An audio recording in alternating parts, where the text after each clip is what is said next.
तो बहन की विदाई और बहन सुभद्रा को विदा करना है। पांडवों ने वनवास के 12 वर्ष व्यतीत कर लिए और गुप्तवास का 1 वर्ष वेश बदल करके महाराज विराट के यहाँ पर वे रहे। और इस काल में अर्जुन ने ब्रह्म नल्ला बन करके महाराज विराट की पुत्री उत्तरा को नृत्य संगीत की शिक्षा दी। और परिचय हो जाने पर विराट ने प्रस्ताव किया कि अर्जुन उनकी पुत्री स्वीकार कर ले। नहीं, वह मेरे पुत्री के समान है, मैंने उसे स्नेह से सुता समझ करके ही शिक्षा दी है। अपनी शिक्षा को मैं केवल अपनी पुत्र पदों के रूप में ही स्वीकार कर सकता हूं। अर्जुन के इस प्रस्ताव को विराट ने स्वीकार कर लिया। अभिमन्यु के साथ में उत्तरा का विवाह निश्चित हो गया और ये विवाह महाराज विराट की इच्छा अनुसार तत्काल करना था।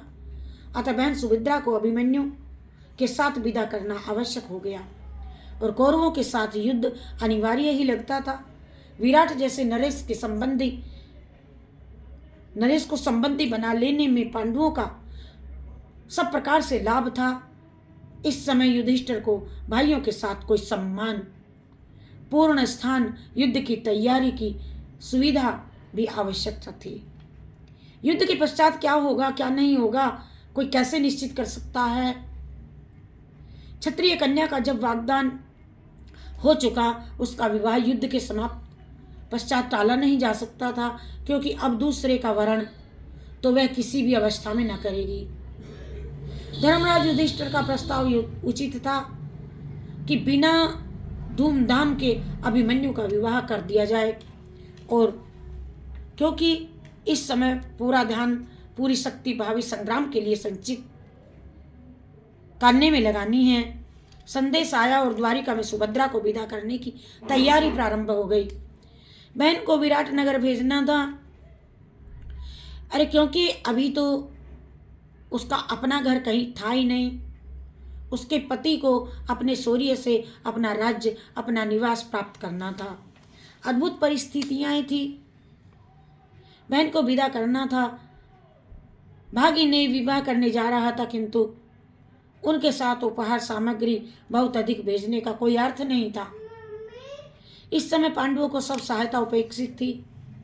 वह सब सहायता जो स्वजन कर सके, किंतु उपयोगी सहायता बहुमूल्य वस्त्राभरण इस समय उनके लिए व्यर्थ भार ही बनते। श्री बलराम जी ने स्वयं सामग्री सज्जित कराई और श्री कृष्ण चंद्र जी से पूछा कि तुम बहन के साथ में कहाँ जा रहे हो? हम दोनों द्वारिका से चले जाएं, यह उचित नहीं होगा। श्री द्वारिकाधीश ने अग्रज को बतलाया, सात्विकी मेरे साथ जाएंगे। अभिमन्यु को महाराज उग्रसेन ने उत्साहित किया कि वह द्वारिका की गजशाला अश्वशाला में से जितने भी चाहे जो भी चाहे जितने अश्व गज छांट ले। उसे आग्रह करके श्री बलराम जी प्रद्युम्न आदि ने दुर्लभतम अस्त्र दिव्यास्त्र तथा कवच खड़ग आदि सब शस्त्र दे दिए। अभिमन्यु का विवाह पांडव अपने स्वतंत्र शिविर में ही करेंगे और तुम उस शिविर को सम्राट युधिष्ठिर के अनुरूप सज्जित कर दो। श्री शंकरसन ने छोटे भाई को बहन को विदा करते समय आदेश दिया कि महाराज विराट पर दोनों ओर से व्यवस्था का भार डालना उचित नहीं है। मैं आर्य की आज्ञा का मैं ध्यान रखूंगा। श्री कृष्णचंद्र ने कहा, विश्वकर्मा आर्य के संकल्प से अपरिचित नहीं हो सकते, क्योंकि वे देवता हैं। वे वहां पहुंच चुके होंगे। भैया जाओ। भैया तुम्हारी ये बहन एक ही वरदान चाहती है कि सुभद्रा ने बड़े भाई से पहली बार जीवन में ये एक अनुरोध किया कि तुम दोनों अपनी इस बहन को कभी अपने से दूर नहीं करोगे।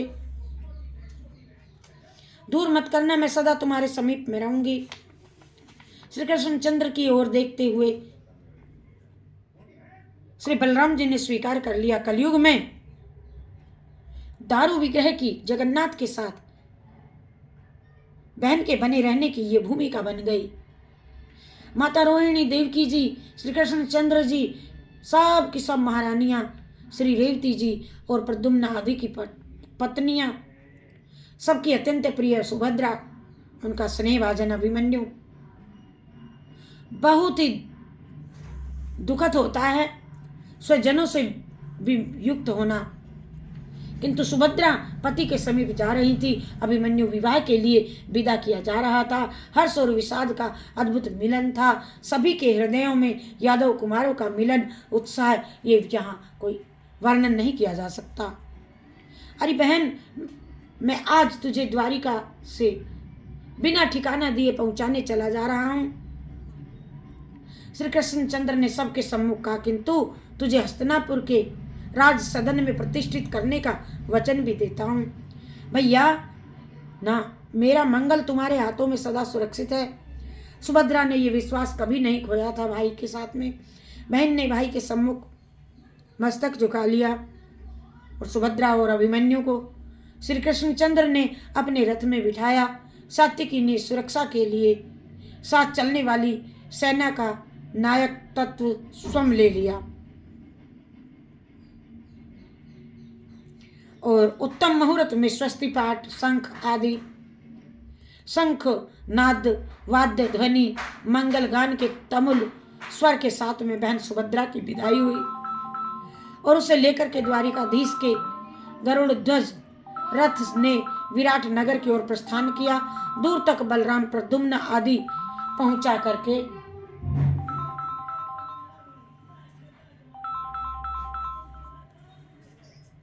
पापा गए, बात कर ले। प्रद्युम्न आदि पहुंचा कर लौटे। बोलो राम राम राम सीता राम, राम राम राधे श्याम श्याम श्याम सीता राम, राम राम हरे राम हरे राम, राम राम हरे हरे, हो हरे कृष्णा कृष्ण कृष्ण हरे हरे, हरे राम राम राम हरे हरे, हरे कृष्ण कृष्ण कृष्ण हरे हरे, हरे राम राम राम हरे हरे, हरे कृष्ण कृष्ण कृष्ण हरे हरे।